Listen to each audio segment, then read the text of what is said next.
বা ভেঙে দেখাচ্ছি কত সুন্দর হয়েছে জিনিসটা, মচমচে একদম। নমস্কার বন্ধুরা, সুলেখা রান্নাঘরে। তা চলুন আজকে একটা লইটা মাছের চপ বানিয়ে দেখাচ্ছি।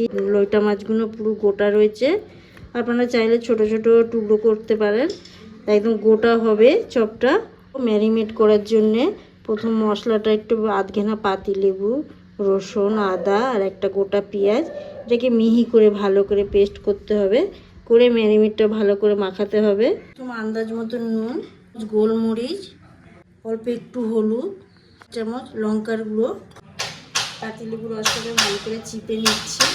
এবারে মশলাটা দিয়ে দিলাম, মাখিয়ে এটাকে আমি রেখে দিচ্ছি 10-15 মিনিটের জন্যে। আধ ঘন্টা পর আসলাম, এটা ভালো করে ভিজিয়ে রেখে দিয়েছিলাম, দেখো জল জল হয়েছে এখানে। এবার আমি একটা ডিম ভেঙে দিয়ে দিচ্ছি। পরে বেসনটা আমি ছেঁকে নিয়ে দিলাম। এবারে মাখাবো ভালো করে।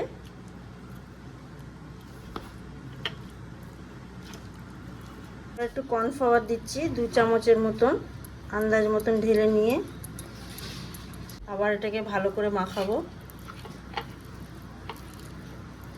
ভালো করে কর্নফ্লাওয়ার মাখানো হয়ে গেছে, দেখো সব পুরো গায়ে ধরে নিচ্ছে। আর আমি বিস্কুটের গুঁড়োর ওপরে দিয়ে দিচ্ছি, এইভাবে মাখাচ্ছি। এবারে না চেপে ভালো করে হালকা হাতে এভাবে এটা ধরে নেবে। দেখো এইভাবে রেখে দিচ্ছি। কোনো চাপ দিলে এর গার থেকে খসে খসে পড়ে যাওয়ার চান্স থাকে, তাই এরকম হালকা হাতে উল্টে পাল্টে দিলে পুরো লেগে যাবে জিনিসটা। তেলে সব একে একে আমি দিয়ে দিচ্ছি। দেখো তেলটা জোরে দিয়ে রাখতে হবে প্রথম, তারপরে আস্তে আস্তে সবকটা দিয়ে আস্তে আস্তে সিমে দিয়ে দেবো।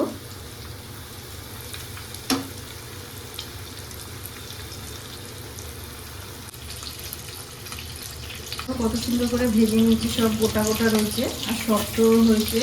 এবার আমি তুলে নিচ্ছি সব। দেখো পুরো লইটা মাছের চপ একদম রেডি, আর কত সুন্দর হয়েছে, একদম মরমরে পুরো। তো দেখো পুরো রেডি হয়ে গেছে লইটা মাছের চপ, আর ভেঙে দেখাচ্ছি কত সুন্দর হয়েছে জিনিসটা, মচমচে একদম পুরো। আর একদম দেখে যদি ভালো লাগে তো প্লিজ আমাকে সাবস্ক্রাইব করুন, লাইক করুন আর কমেন্ট করে জানান।